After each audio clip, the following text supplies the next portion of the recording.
பெத்த புள்ள சோறு பொழினாலும் வச்சு வளர்த்துற தென்னம்புள்ள சோறு போடும்ங்கிறது பழமொழி. இந்த பழமொழிக்கு என்ன அர்த்தம்னு கேட்டீங்கன்னா, பெத்து வளர்த்துற புள்ள சோறு போடாம போனாலும், வச்சு வளர்த்துற தென்னம்புள்ளையிலிருந்து கிடைக்கிற இளநீ, காயி, பருப்பு, எண்ணெய், மட்டை இது எல்லாத்தையும் வித்து கிடைக்கிற வருமானத்தில நம்ம குடும்பத்துக்கு சாப்பாடு போட்டுரும் அப்படிங்கிறது இந்த பழமொழிக்கு அர்த்தம். இந்த பழமொழி மட்டும் பேசிட்டு இருந்தா மட்டும் இந்த தென்னை மரம் காய்ச்சிராதுங்க. நாம அத கொடுக்கறத கொடுத்தா தான் அது நமக்கு கொடுக்கறத கொடுக்கும். தென்னை மரத்துக்கு தண்ணி மற்றும் உரம்ங்கிறது ரொம்ப முக்கியமான ஒண்ணு.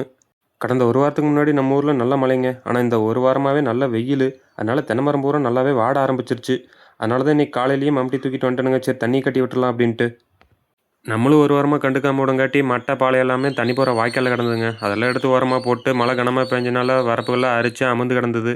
பூரா தண்ணி வழிய ஆரம்பிச்சிருச்சு. அதுக்கெல்லாம் மண்ணை போட்டு நானும் தண்ணி கட்ட ஆரம்பிச்சிட்டேன். இது வந்து இப்போ பார்த்தீங்கன்னா, நம்ம தொட்டியில வந்து 2 பக்கம் பாயும். இதில வந்து நம்ம பாயறது வந்து வடக்கு முன்னா பாயுங்க இந்த பாதி. இது முடிஞ்சோனே பார்த்தீங்கன்னா, தெற்கு முன்னா பாயும். ஒரு வழியா வடக்கு முன்னா பாயறது பாய்ஞ்சிருச்சு. தெற்கு முன்னா பாயறது அடைச்சிருந்தத எடுத்து வடக்கு முன்னா வச்சு அடைச்சு விட்டு, தெற்கு முன்னா தண்ணி எடுத்து விட்டேன். அதுக்கு முன்னாடி இருந்த குச்சி மட்டைகளையும் அதையும் பூராத்தையும் பொறுக்கி போட்டுட்டேன். இப்போ நம்ம எதுக்கு தண்ணி கட்டுறோம்னு கேட்டிங்கன்னா, களை அதிகமா வந்துருச்சு. இந்த களையில பூரா கொள்ளணும்னா ஈரம் வந்தா தான் களைக்கொல்லிக்கு நல்லா சீக்கிரமா காயும். ஒரு வழியா தெக்கையும் கட்டிட்டு அடுத்து மடை பைப்பு திறந்து விட்டேன். அதாவது இப்போ பாய்ஞ்ச தொட்டி வழியா பாதி மரமும், இந்த மடை பைப்புலேருந்து பாதி மரம் பாயும். அதுலேயும் ஒரு பச்சை மட்டை விழுந்து கிடந்தது. அதையும் வெட்டி தூக்கி போட்டு, வெயில் ரொம்ப அதிகமா இருந்ததுங்க. அங்கிட்டு வாழைக்காடு, இங்கிட்டு மக்காச்சோளக்காடு. செக ரொம்ப அதிகமா இருந்தது. ஹீட் ரொம்ப அதிகமா இருந்தது. சரி இளநீ பிடுங்கி சாப்பிடுவேன் அப்படின்ட்டு தோட்டச்சாலையில போய் கொக்கிச்சல்லையும், கொடுவாளையும் எட்டு வந்து 2 இளநீ பிடுங்கணுங்க. பிடுங்கும்போது பார்த்து சூதானமா பிடுங்கணும். ஏன்னா மட்டை வழியா மூஞ்சிக்கு வந்துரும். பிடுங்கி நானும் வெட்டி சாப்பிடலாம்னு 2 இளநியுமே வெட்டி சாப்பிடலாம் தானுங்க 2 பிடுங்குனேன். ஆனா கடைசியில பார்க்கும்போது ஒரு இளநீ வெட்டி சாப்பிடும்போதே வயிறு ஃபுல்லாயிருச்சு. தண்ணி சூப்பரா இருந்தது. அப்புறம் அதுக்கப்புறம் நான் தேங்காய 2ஆ வெட்டி அதில இருக்கிற உள்ள இருக்கிற ஊனு அதாவது தேங்காயும் அந்த மட்டையிலேயே எடுத்து சுரண்டி சாப்பிட்டேன். சூப்பரா இருந்தது. சாப்பிட்டோனே நல்லா பூஸ்ட் ஆகிக்கிச்சுங்க பாடி. அதுக்கப்புறம் சரி ஒரு இது வயிறு ஃபுல்லாயிருச்சு. நீ எதுக்கு இன்னொன்னு 2வது இது அப்படின்னு இத எடுத்துக்கிட்டு சரி வீட்டுக்கு கொண்டு போயிடலாம்னு வந்தேனுங்க. அது என்னடான்னு பார்த்தா இங்கிட்டு தண்ணி பூரா உடைஞ்சு வண்டி போற பாதையில பூராமே ஃபுல்லாவே போயிருச்சு.